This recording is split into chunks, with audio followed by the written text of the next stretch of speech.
I'm going to put you on spot, Rita ji, because you joined. In English, how would you approach, like if you want to find out someone's age? In English, we would either say, "How old are you?" Well, some people say, "What is your age?" We'll start with this one. How do you deconstruct this one? I would start with your age, what is, and I would probably use tum. You don't want to go too formal, so you're going to say tum. But you said tumhari. Why did you say tumhari?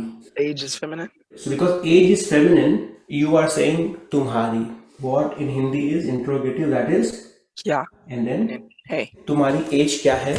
Let's make it formal. Instead of tumhari, it could be? It would be aapki. Okay, very good. So, aapki age kya hai? Hai. Now replace age, as you said, the word for age is? Is it Yeah, umr. Yeah, umr. So you have u and then ma with the r, umr. So it's a half r sound. Okay, umr. Aapki umr kya hai? That's the most common one.